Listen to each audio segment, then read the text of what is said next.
new campaign ad argues that voting for Vice President Kamala Harris is the manly choice this election. Let's watch. I'm a man. I'm a man.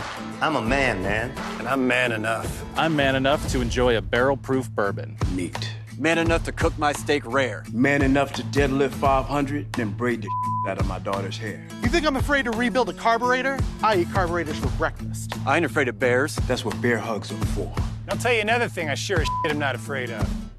Women. I'm not afraid of women. I'm not afraid of women. They want to control their bodies? I say go for it. They want to use IVF to start a family? I'm not afraid of families. They want to be childless cat ladies? Have all the cats you want. Woman wants to be president? Well, I hope she has the guts to look me right in the eye and accept my full-throated endorsement. Because I'm man enough to support women. Man enough to know what kind of donuts I like. Man enough to admit I'm lost, even when I refuse to ask for directions. Man enough to not ban young women from reading Little Women. Or one of those pants books that the sisters like. I'm man enough to raw dog a flight. It sucked. Not worth it. I'm man enough to be emotional in front of my wife. In front of my kids. In front of my horse.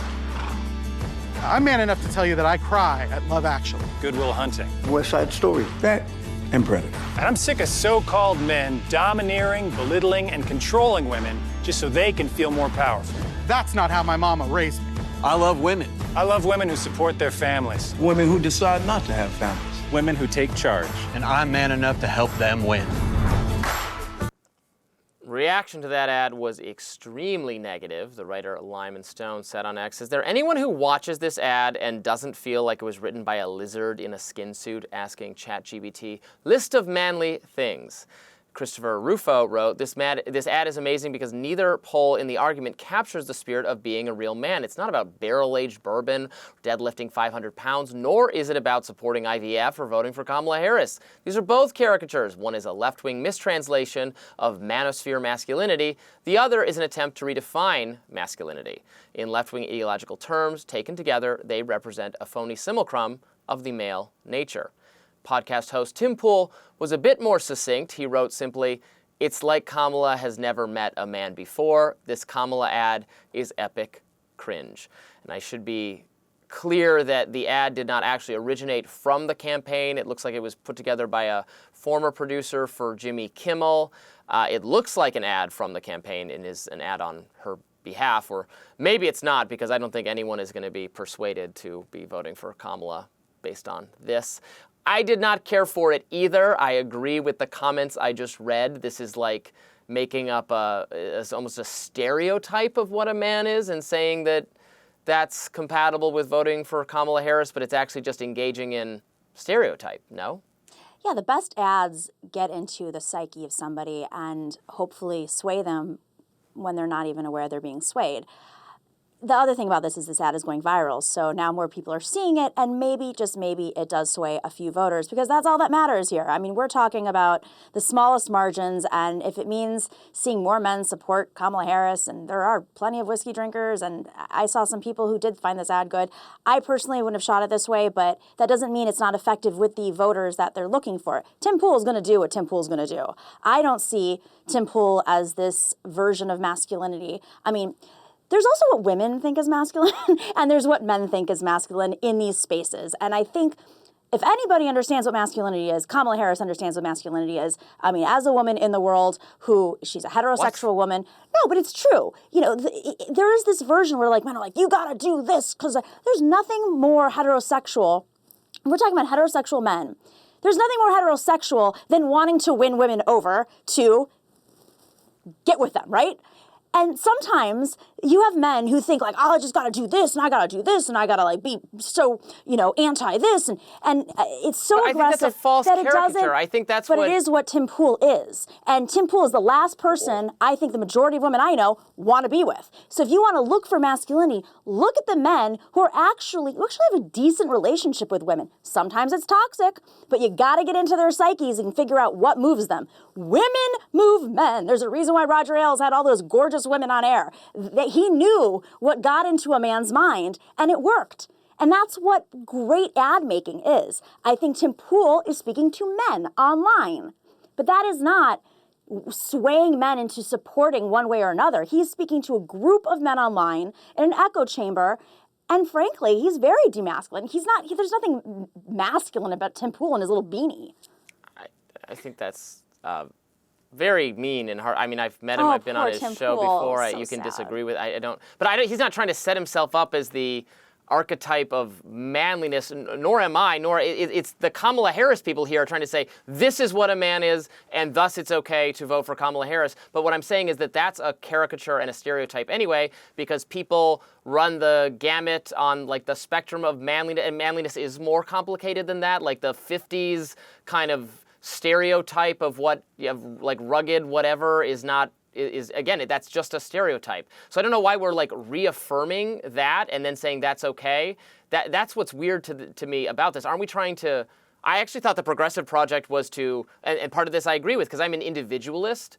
You know, I want everyone is different and unique and has different characteristics and does not fit neatly into some box. But you're trying to what the people who thought this ad was a good idea was doing is trying to put everyone in a box and say, and then that box is good with Kamala Harris. And I just find that suspect. Like, we wouldn't do that for any other group. Like, what if it was an ad? I'm sure you would criticize it. Democrats would criticize if it was an ad for, let's say, black men relying on stereotypes about, like, I don't know, foods or cultures or something that black people like and saying, I like these things and it's okay to vote for Donald Trump. Progressives would obviously make fun of that deservedly, or for any other group. Like, relying on broad caricature is just not good, is not okay, is not something we should do. But it wasn't necessarily broad. If you really listen to the ad. It was pretty broad. Oh, well, I mean, braiding your daughter's hair, watching musicals. They had mentioned West Side Story. I mean, there was a little bit more context there if you really listen to it. Again, was this the ad that I would have done and frankly Kamala Harris would have done? Probably not. It was done by a comedian. That is also a sign of movement because, I was on Bernie Sanders' campaign in 2016 and there were so many ads, especially in 2016, that popped up that were not official campaign ads, but they spoke to different folks. They got attention. We're talking about it right now.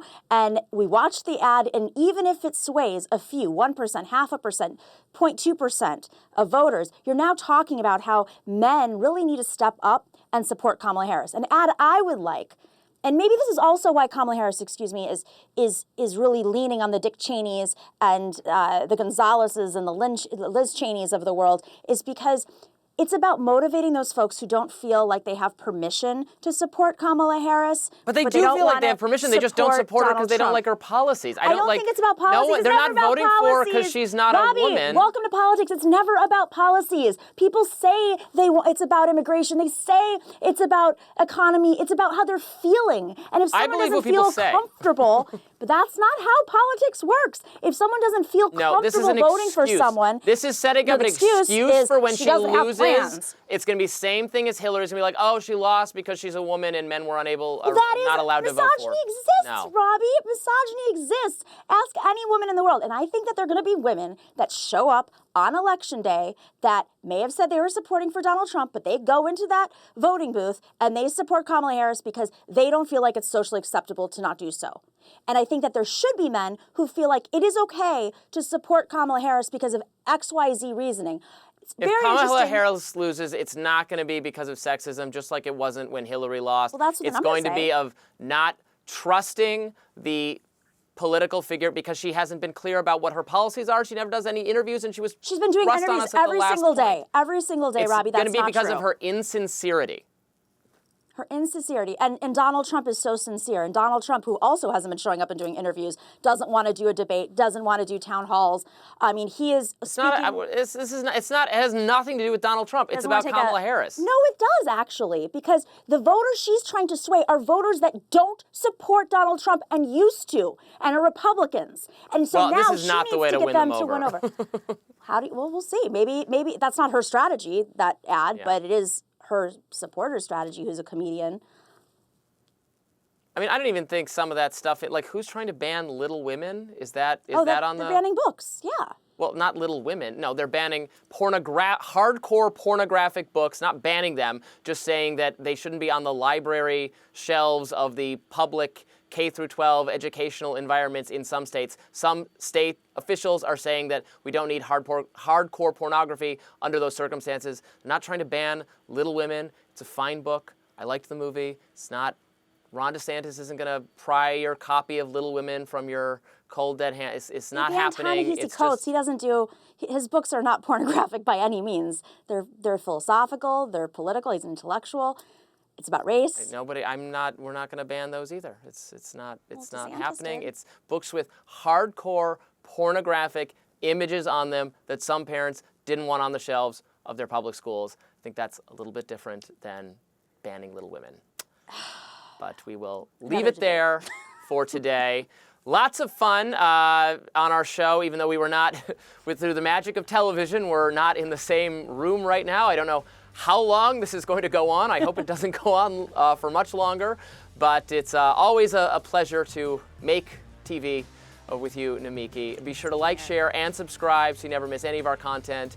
And we will be back in some form later this week. Bye-bye.